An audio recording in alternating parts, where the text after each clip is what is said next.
everybody. Happy CANNAfact Friday. Welcome to episode 16 of CANNAfact Friday Live. If this is your first time here, I'm going to tell you what the heck we're up to today and what the show is about. So this is about cannabis consumers, data, business insights, but most importantly, it's about having fun. My name is Adriana Hemans, and I am the VP of Demand at ISA, which is an insights firm based in Los Angeles. We do all types of research, but cannabis is one of our focuses and something that I personally am obsessed with. I'm joined today by my co-host, David Palaschuk, who is the Bert to my Ernie. He is also a best-selling author of the book Branding Bud, the Commercialization of Cannabis. And David is also a consultant who helps cannabis brands build more authentic and meaningful brands. Welcome, David. Hi, Ernie. How are you this morning? So good. I wasn't expecting that, but I thought I'd throw you off today. Yes. My new nickname is Bert. Thank you for that.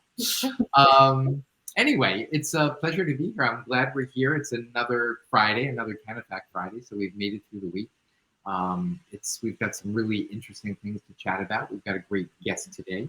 But for those of you that don't know, Adriana is really all about research and insights.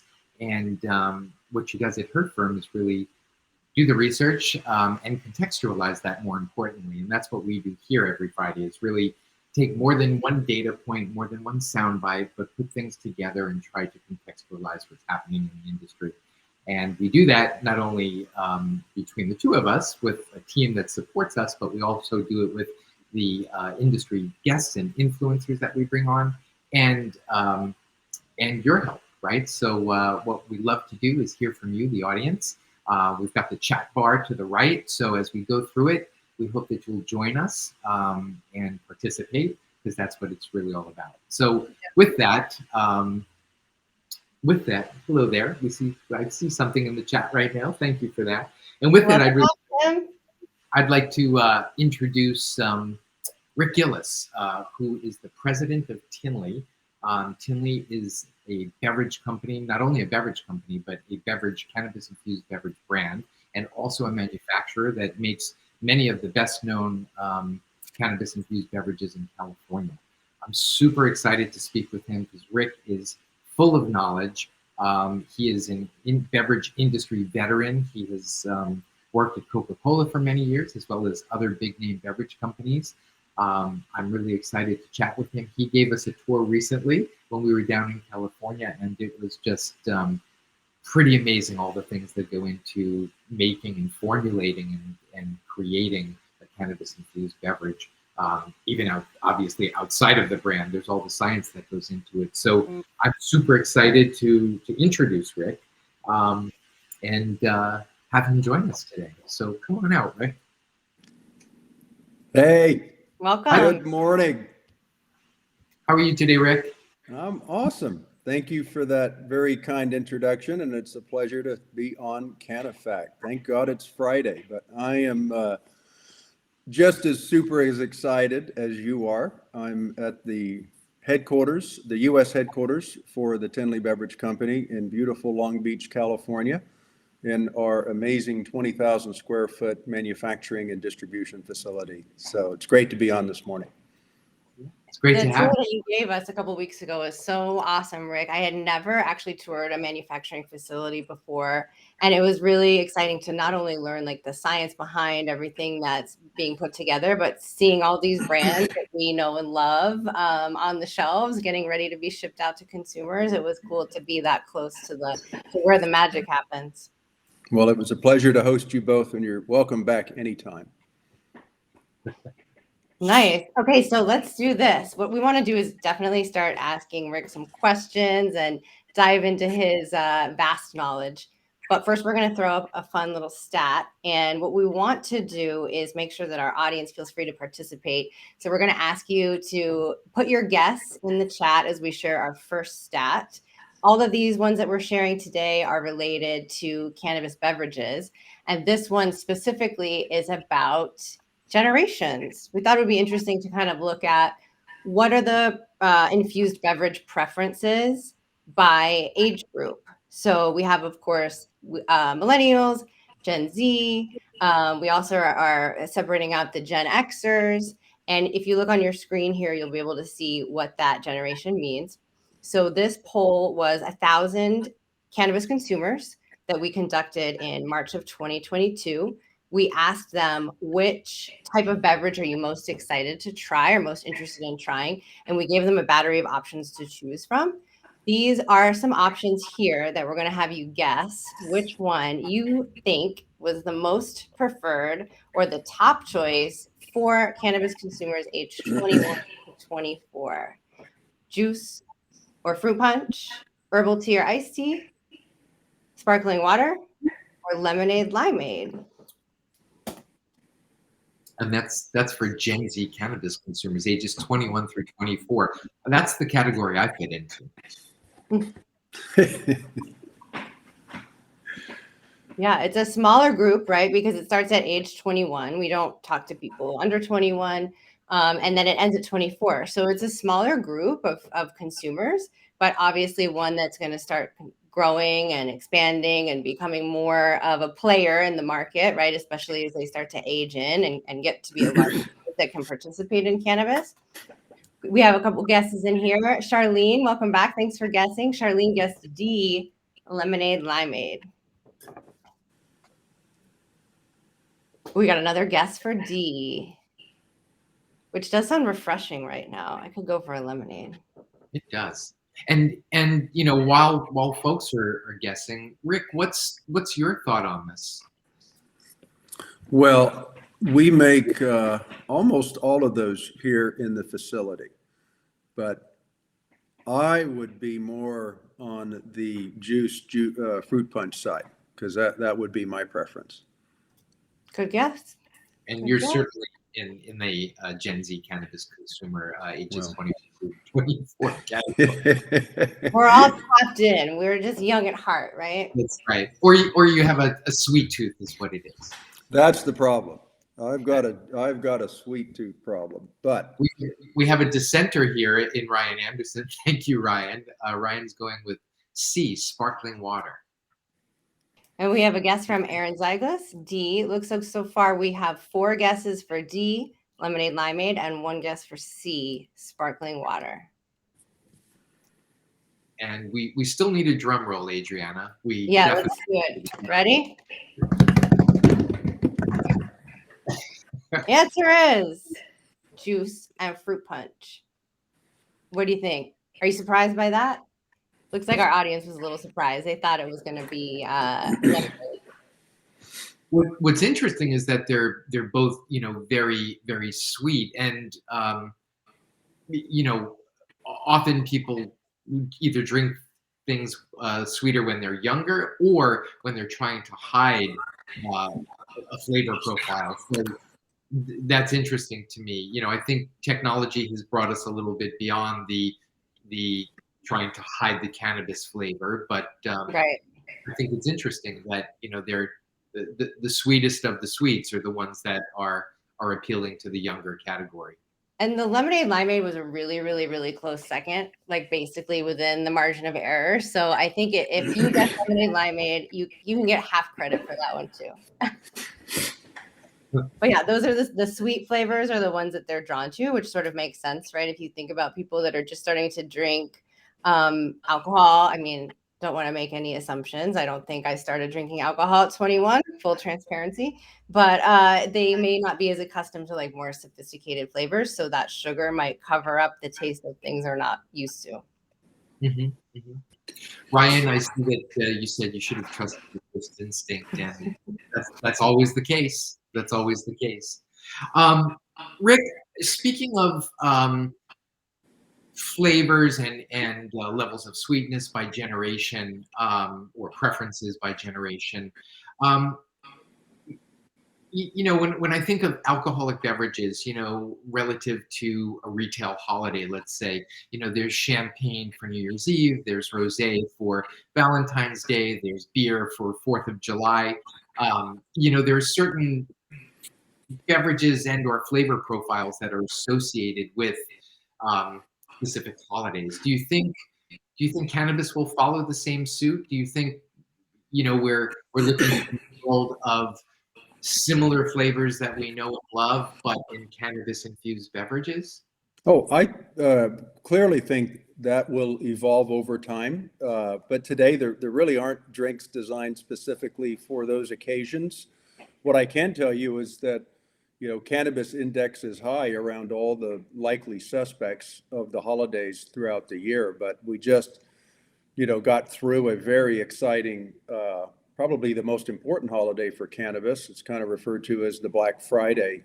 We just celebrated 420. And thankfully, cannabis infused beverages were the number one growth category. Year over year grew at 172%. So a great sign. I mean, we are the fastest growing segment in cannabis, and people are quickly discovering the fact that you can actually drink cannabis. There's so many people that don't understand that it's even available. So it's a burgeoning category. It's still very, very small, but with the growth that we're experiencing and more people, figuring out their level of adoption and what works for them, it's going to take a while, but there's no question that drinks will be nuanced for certain occasions. Right now, we're getting all types of beverages that are coming to the category, whether it's, sparkling, non-sparkling beverages, some are high dose, some are low dose, but it's a real time of discovery, I would tell you, but it's evolving rapidly. But yeah, I don't think it's in the not too distant future that we're going to be celebrating New Year's with a de-alkalized champagne style product. And those are already coming to the market as well. Right. I love that. A time of discovery. Well said. Yeah. Tell me quickly about the slight. It seems like there's a pivot or a move toward plant tasting beverages. Is that the case? When you say plant tasting, be more specific, David. It seems like we used to hide the taste of the plant, and now it seems like there are brands that are leveraging that as a new dimension of flavor. Yeah, I think for some drinks, they actually want a little bit of that bitterness. And it's hard to mask in drinks that are high dosed. It's very difficult with a brand or a drink that's got 100 milligrams to really cover that bitterness up. But let's be clear, cannabis has a very bitter taste. But for some drinks, they actually want the consumer to taste it so that they know that they are getting the real stuff.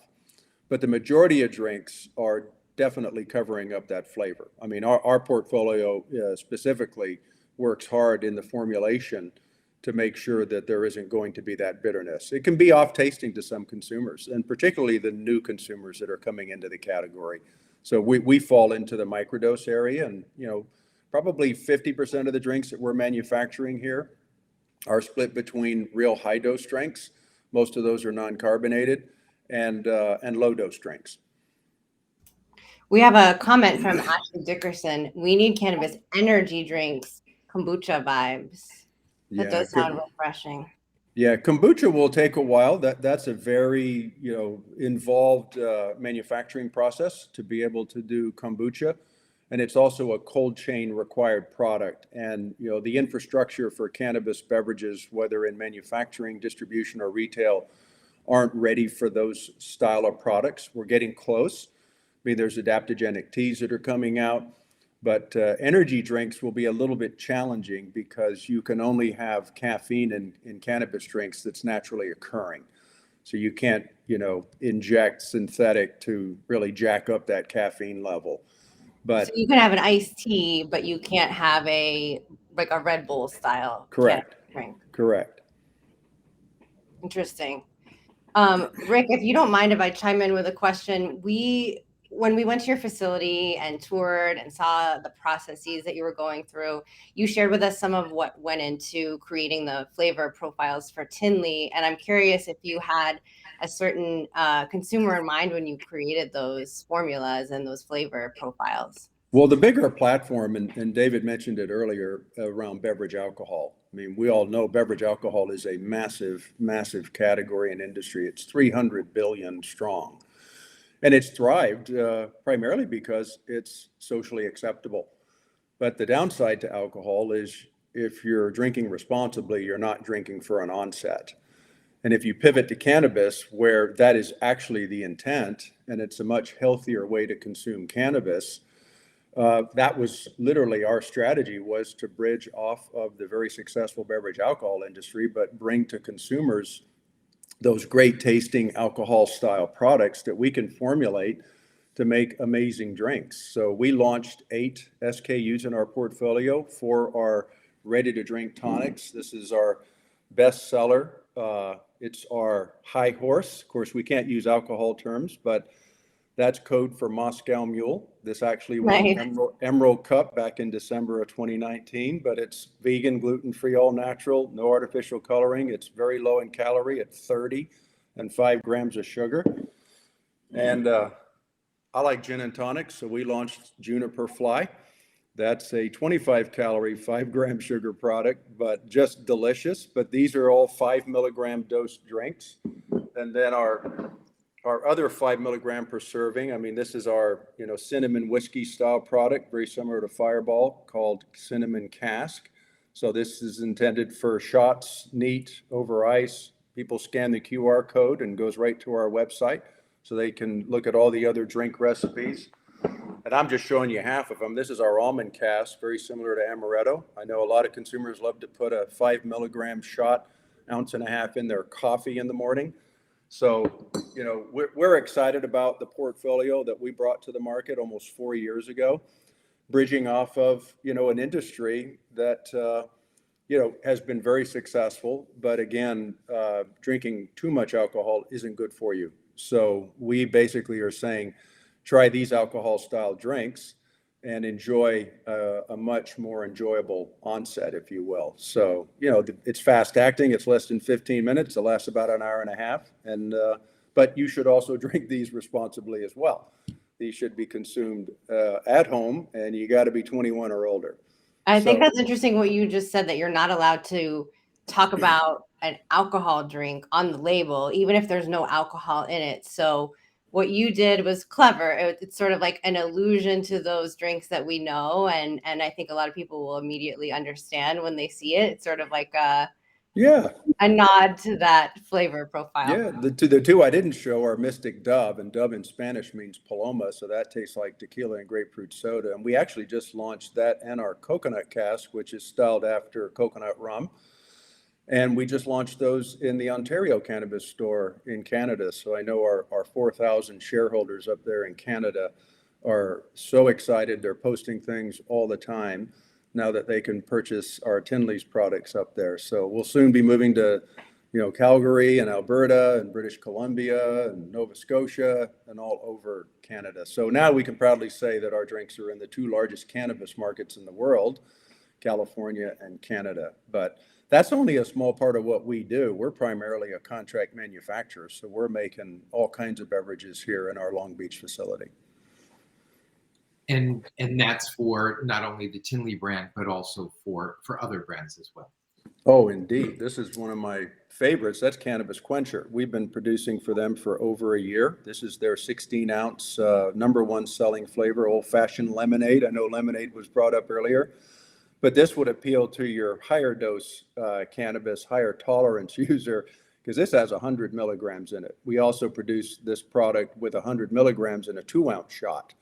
But this is a brand that's been around since 2012. But it's amazing how well the higher dose drinks. And I think there's a lot of movement happening in the category. And frankly, a lot of smokers, I mean, we all know smoking, whether it's tobacco or cannabis, isn't the healthiest thing for your body. You don't want to compromise your lungs. So we've got a bit of a trend happening where, high tolerance cannabis consumers are looking for other alternatives, and a lot of them are moving into beverages. We're seeing the growth just exponentially explode right now, because how else are you going to get 100 milligrams real quick than drinking it with the fast, onset and bioavailability? You can eat 10 gummy bears and wait close to an hour, or are you going to pop a 2-ounce, 100 milligram Cannabis Quencher and get there in less than 15 minutes? So I think we're drafting off of a a lot of things that have happened around the pandemic. But bottom line is, this is a fast-growing category, and we're a great destination to bring products to market. I think what you just said is so interesting. And I was actually just talking with my husband about this last night, about how beverages sort of occupy both sides of the coin, so to speak. The people who are looking for a really high dose, and then the people who may be new entrants who are looking for something low dose because they're not sure how it will affect them. And you sort of see like a bifurcation in the dosage level, where some are going to those 100 milligram plus, and some are going to the like 2 to 5. Although I think there's a limit on 100 is the limit. Is that right? It is. In California, you cannot put any more than 100 milligrams in one single package. A standard single serving is 10. And that's kind of where we fall in. We're a 5 milligram doser. We're looking for the canna curious, the folks that are, experiencing cannabis for the first time. Maybe they smoked a joint in high school and they're in that discovery mode. And frankly, the adoption curve is a little slower because you have to know what works for you. Is it 2 milligrams? Is it 5? Is it 7? Is it 10? Is it 20? But people are going to figure out what their choice is that works for them. And I think the more proliferation there is, the more products that can get to market. That's our most difficult challenge, is gaining access to consumers. We're relegated to the licensed dispensaries, of which there's a good 600-700 in California. But the real channel of excitement happens to be direct to consumer, because every house in California can get a cannabis delivery. So these online, direct to consumer options are really exciting for beverages. Yeah, absolutely. We have a question in the chat from Ashley Dickerson. Sorry to talk over you, David. How about infusing a powdered mushroom coffee? Interesting question. Well, coffee is probably the most difficult beverage to infuse. One, because coffee's real bitter, and the second big barrier for developing a formulation for a cold brew coffee style drink is the fact that we can't use dairy ingredients, and you need dairy milk powder to make a coffee infused or a cannabis infused coffee drink taste good. You have to sweeten it up. You can use other, plant-based powders like oat milk powder, these types of things. It's very difficult from a formulation standpoint without getting the pH level too high. We won't allow any drink into our facility that has a pH level above 4. The higher you go on pH, the more risk you invite from a microbial standpoint. So nothing more important than quality in beverage manufacturing, and nothing more difficult than to turn this plant into a ready-to-drink beverage. But we do have a coffee that is being developed right now that I'm very excited about. The brand's going to be called Amsterdam. And it's an exciting one, but it takes a lot from a formulation standpoint to develop a coffee extract product that doesn't use any kind of dairy milk substitutes. That's a cool name, because it makes you think of that over in Amsterdam, they call it a coffee shop, the consumption lounge. So it's sort of like crossing those categories. That's cool. Yeah, no, I'm excited about that one. That one's got a little bit more time left before we bring it to market, but the formulation has taken literally almost a year to figure out, just because you can't have it too bitter, but cannabis is bitter and so is coffee. So to use proper, surfactants and bitter blockers and things like that, that's for a formulator to figure out. But yeah, it's not easy, but once that flavor matrix is right and all the ingredients can emulsify beautifully with the cannabis, then that product has to go through proper shelf life stability studies, then it gets process authority certified. But I think that's going to be a game changer for a cannabis beverage, because there really isn't anything out there meaningful today. But there's some adaptogenic teas that are out there right now using ashwagandha. But gosh, it's just an exciting time for the category, and so many new styles and flavors are coming. This one we just manufactured, which I'm really excited about, called Green Monkey. That's actually launched in UK with hemp CBD. It launched in Canada with THC, and we're doing the manufacturing here in California. But this is a tropical citrus that's got 25 calories in it and 5 grams of sugar, and it is absolutely delicious. So lots of cool stuff going on. Yeah, with all this coffee talk, I've been caressing my cup of coffee here. I've really been doing it since Hey, you I mentioned. think that Amsterdam with an ounce and a half shot of our almond cask will be just what the doctor ordered. Well, that's what I was going to say. What I've really been doing is covering its ears because it's jealous now that it knows other coffee cups are getting a little. So, sorry, coffee cup. But why don't we jump on to the next kind of choice on CANNAfact Friday? We have asked millennials about which type of infused beverage is most preferred by them. So millennials, ages 25 to 44, that must be the category I'm in. We asked them what their preference is, and the answers were A, coffee or cold brew. That's interesting. We were just talking about that. B, herbal tea and or iced tea. C, sparkling water. D, non-alcoholic wine. So we urge our listeners and our audience members and participants to throw up their answers there in Canna Choice. Once again, A, coffee cold brew. B, herbal tea, iced tea. C, sparkling water. D, non-alcoholic wine. Rick, what as our informed guest, what's your thought while we're waiting for folks to put up their thoughts?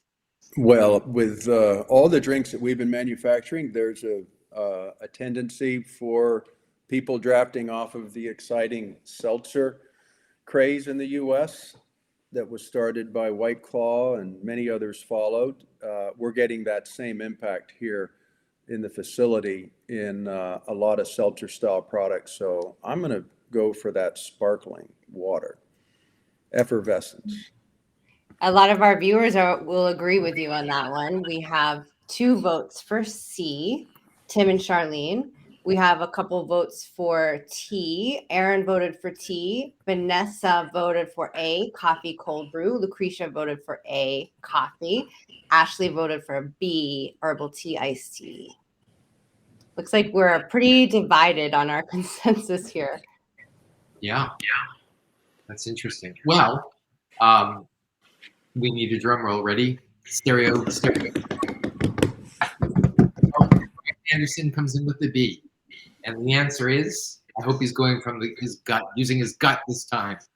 And the answer is sparkling water, which leads a little bit by 89%, followed by 82% for herbal tea iced tea, 75% for coffee cold brew, and then finally non-alcoholic. And these are not adding up to 100% because people were allowed to pick more than one option.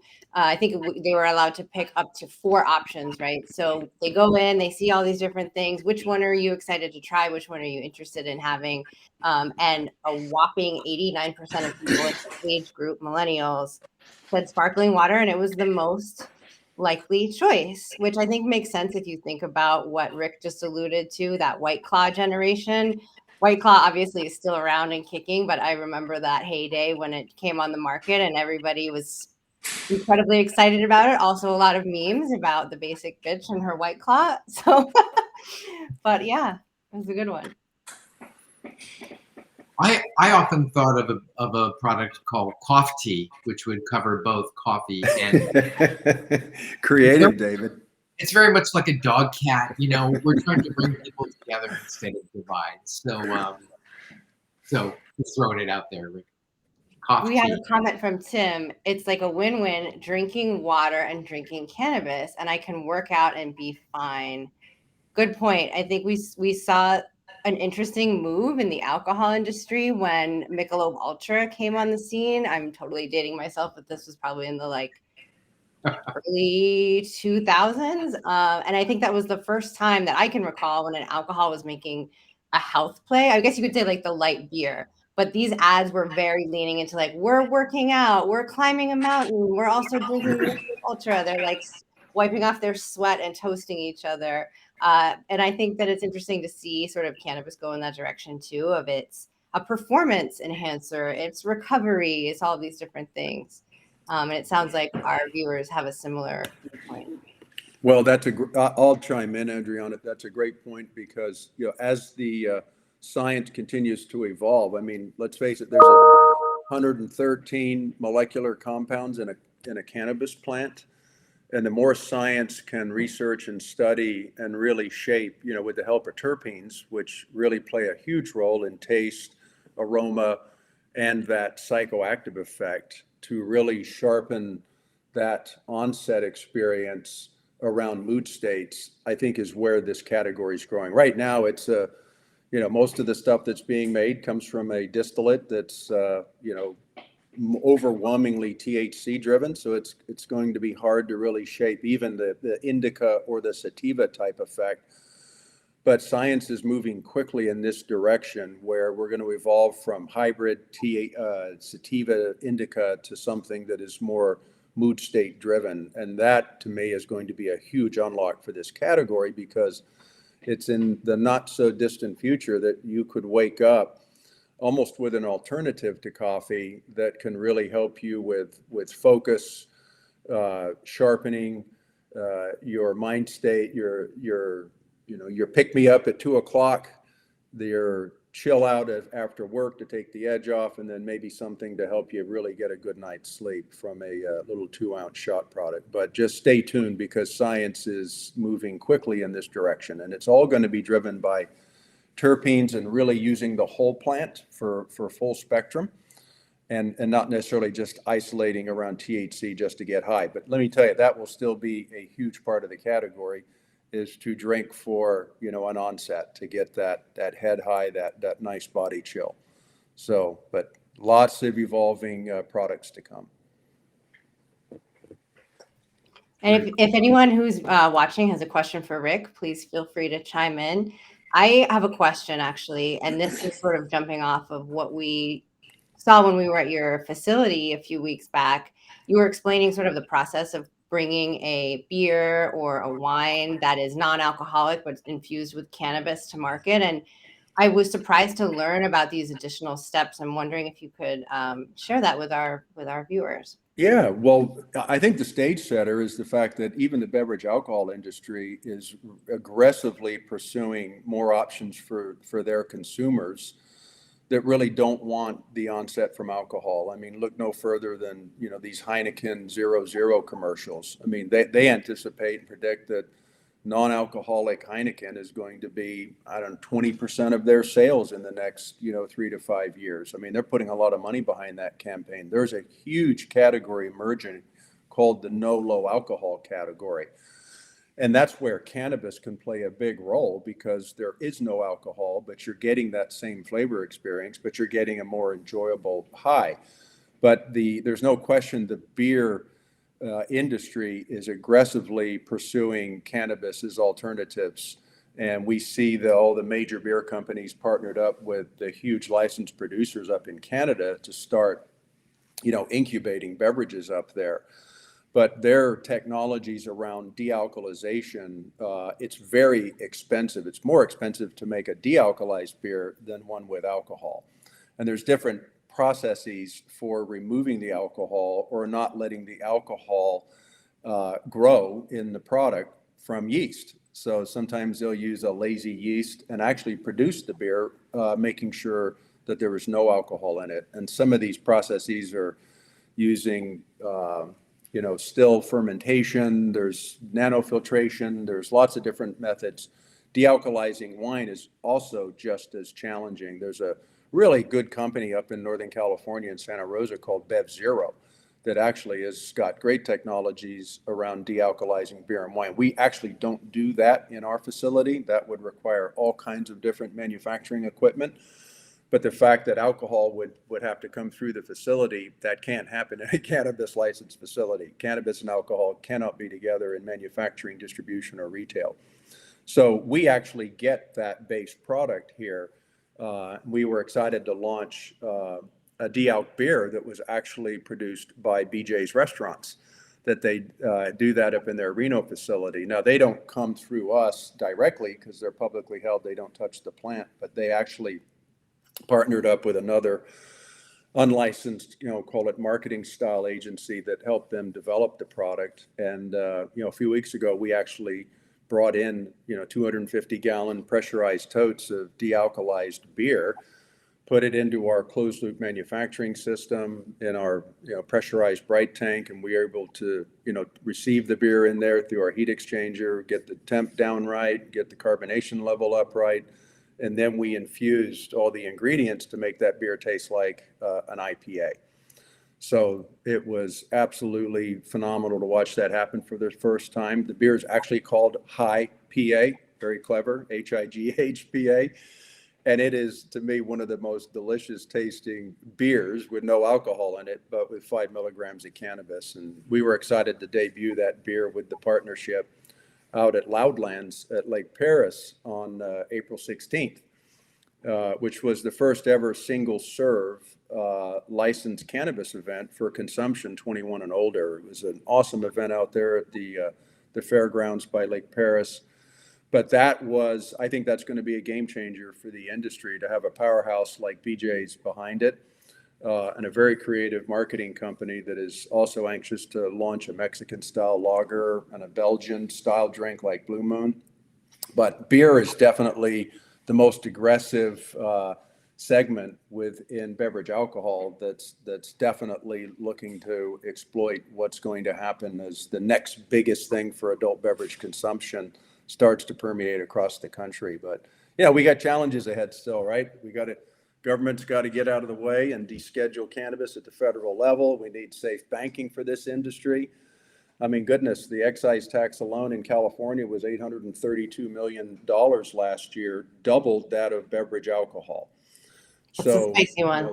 This is going to be a freight train going through the country. I think we're up to 39 states medical for cannabis, and 18, I believe, soon to be 22 on the adult rec side with what's happening in Arkansas and Missouri and other states. It's really exciting, but I'm super excited about de-alc wine. I enjoy wine myself, but you've got brands like House of Saka, two women-founded companies, Gem and Jane by Angela Fye and Tracy Mason over at House of Saka. Those two have come together recently on an exciting announcement. And Angela was actually the first guest on CANNAfact Friday. Yeah, I love the mimosa that Tracy launched, but Angela's Gem and Jane is a really, really cool product. But these are great developments for the industry to have women as founders, pioneering in this new space. But de-alc wine, another very delicate process, but another important category to come to cannabis. Rick, I have two questions for you. The first one, I just want to make sure you weren't calling me a lazy yeast earlier when you were mentioning. But and my second question is, this sort of the conversation really begs the question. We're talking about these flavor profiles, all classic alcohol flavors. So, and then we're talking about cannabis-infused drinks. I was going to ask you about flavor profiles, for this question, but what I really want to ask is, there's an assumption here that there's this overlap that, cannabis consumers or those that are looking for a cannabis-infused beverage are looking for classic alcohol flavors. Why is that? Why are we there? Is that just because there's a history of drinking beverages at certain occasions, therefore we default to certain flavor profiles? But it just seems everything you just mentioned with all the flavors you just mentioned, it seems like we're just saying the alcohol flavor profiles overlay onto cannabis, done, we've got this alternative beverage, as opposed to, whoa, there's this whole new category. Maybe there's a whole new flavor profile that goes over it, or maybe it's not as cut and paste, if you will. Yeah, I mean, it's there's a lot that goes into flavor profiles, and basically that's a marketer's job, is to really develop the DNA behind the brand, and what consumer is it going to appeal to? And these questions you ask the audience really help to shape where would you go fish. I mean, for us, it was real simple. There's a $300 billion industry called beverage alcohol, with beer making up half of it and the other half split between, wine and spirits. But we're seeing these trends happen. There's never been a lower incidence rate with the Gen Zs in terms of, being drawn towards any of these beverage alcohol categories. So people are looking for alternatives. Seltzer was one of the big breakthroughs because that's a very low alcohol product with less calories. These are important choices for consumers today. And frankly, people are getting very wise to the fact that it's not good to drink too much alcohol. It's not good for you. And all the labels on any alcohol product, say drink responsibly. You're not supposed to drink for an onset. That's not good for our health. So this was a great trade-off to bring, a category to cannabis, which also continues to need help to kind of reshape the paradigm around cannabis. And smoking's not healthy for you. So bringing in beverage to the category is a huge deal. But David, back to your point, where do things end up? I think we're seeing a proliferation of all kinds of products that are coming to cannabis. Like I mentioned earlier, I mean, there's adaptogenic teas. We're going to launch a coffee pretty soon. There's lots of seltzers. There's soft drink style products that Keef has launched, and they're one of the more successful brands that's now in multiple states and just launched in Canada. In fact, I think Keef's root beer is one of the best sellers that they have. But they've got a dozen different flavors that all kind of resemble soft drink style products. And then you've got seltzers, and you've got the non-carbonated drinks like the lemonades. We're seeing a plethora. So again, it's early stage for the category, and all this is going to shake out over time. The more that companies like Headset and BDS can really get us more insights from syndicated data. And Adriana, you'll be at the tip of that spear to really help guide. I'll be sharing the customer experience with you all and what people are going through when they're coming to the category and what they're experiencing. Yeah, and low calorie, low sugar are also very important choices for consumers. Mm-hmm. But we're in a great position as a contract manufacturer to see what's coming to the market. We're the ones that are doing all the formula validations and making sure these products are safe and they have good shelf life, and it's up to the brand owner to make sure these things are going to taste great, because ultimately you got to deliver on that. You can only drink something that doesn't taste that appealing for so long. But again, the science is evolving as well. That's the real unlock for these drinks. I think, taste and experience is going to have to be the two most important things. Are you going to get what you expect from the science? Yeah. These drinks are getting even faster in their bioavailability. I'm testing products all the time, and now you've got lots of powder technologies coming out, which are also easier to handle. They don't have to be refrigerated. It's I think the best is yet to come. And again, who shapes the type of mood experience you get, I think will win in the long run. And speaking of what consumers want, let's quickly throw up this very last stat. And feel free to chime in the chat audience if you think you know the answer to this one. I really wanted to bring in Gen X. They tend to not be included in a lot of conversation. People seem to be a little bit focused on baby boomers, millennials, or Gen Z. So this time it is Gen X, folks. What is their most preferred cannabis-infused beverage type? Is it A, coffee cold brew? Is it B, herbal tea, iced tea? Is it C, sparkling water? Or is it D, hot chocolate?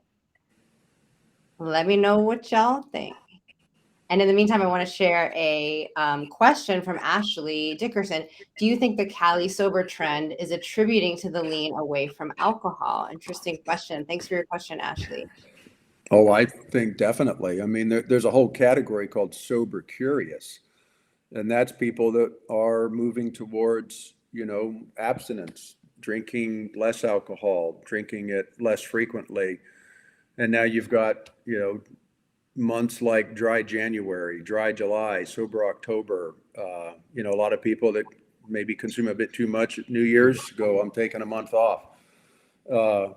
And you find that this is now an $18 billion category worldwide, is the low no alcohol category. And many manufacturers are moving quickly to these alternatives. I mean, we launched a brand called Beckett's, which is the same formulas we have that we infuse cannabis in, that we sell on e-commerce, and we launched in Tennessee and Texas, just to start getting, that kind of bridge factor between, Beckett's for the sober curious, and at some point they'll discover that you can get Tinley in that same formula, but with a microdose infusion of THC. But it's an evolving beverage world right now, and a whole lot of, focus is putting on cannabis infused beverages. For sure. And it's so exciting to see that grow. Let me just jump in here and see what our audience is guessing for this question. So we have, looks like a lot of B's. Charlene guessed C, Tim guessed B. We also have a guess from Lucretia for B, Vanessa guessed B, Ryan Anderson guessed C, Ashley guessed C. It looks like most people are saying either the herbal iced tea or the sparkling water. Pretty even split there. Let's reveal the answer. It is herbal tea iced tea, which I think is kind of related to, like, remember when Arizona iced tea came out and that was really popular? People were excited about sort of like those designer teas. And I feel like that falls into this generation. So yeah, this has been a fun one. And thanks to everybody who guessed and tried to figure out what the generations were curious about, what they want to try in terms of cannabis infused beverages. And Rick, thank you so much for joining us today. We're about to close out and finish up episode 16. Your insights have been so fascinating, and hearing about the manufacturing process, hearing about what goes into these formulations, and just the buzz and excitement around this category has been really fun to talk about today. Well, thank you very much. I've thoroughly enjoyed it. What a great way to kick off our CANNAfact Friday. And you all have a great weekend, and come see me in Long Beach. Anybody's welcome. Thank you, Rick. We really appreciate it. My pleasure. Take care. Thanks, Rick. See ya. We dropped a link in the chat if anybody wants to check out Rick's website, drinktinley.com. We have an exciting announcement to make about next week's CANNAfact Friday. David and I will be in New York at MJ Unpacked, and we will be doing CANNAfact Friday live in front of anyone who happens to stroll by the podcast area outside of the main expo hall. And David, you want to tell us a little bit about our guest next week? Yeah, I'm excited to chat with Keith Huffman. Keith is the CEO and founder of Engager Brands. Engager Brands really focuses on the intersection of cannabis and music. So they create brands, for example, Heavy Grass, related to heavy metal. They also have a brand called Neon Roots, which is really focused on the EDM segment. So it's pretty interesting what they do. Keith will be on the money stage at MJ Unpacked, and we'll be grabbing him right as he comes off, and we'll be talking to him about his brand, his experience at the event, and other things going on in the industry. I'm really excited, Adriana, to meet you in New York and do a live show, episode number 17. It's going to be a lot of fun next Friday. And one thing I should mention too, most importantly, we will be starting at 10:30 PST and 1:30 EST next week, because of the schedules of our guests and the folks that are participating at MG Unpacked. So we'll be a half hour later, but we'll be excited. We are excited. We'll be live and ready to go 1 week from today. And if you are not attending MJ Unpacked, of course, you can still tune in. We'll still be streaming on LinkedIn. There is a link in the chat, so feel free to go ahead and hit that register button so we can see you next week. Thanks, everybody. Happy CANNAfact Friday. Right on. Thank you for joining us. Thank you, Adriana. Thanks for the team that supports us. And most importantly, thanks for the folks that join us and listen in every Friday. We'll see you next Friday live from New York City at MJ Unpacked. We're super excited about it. Until then, take care of each other, take care of yourselves, and we'll see you then. Bye-bye.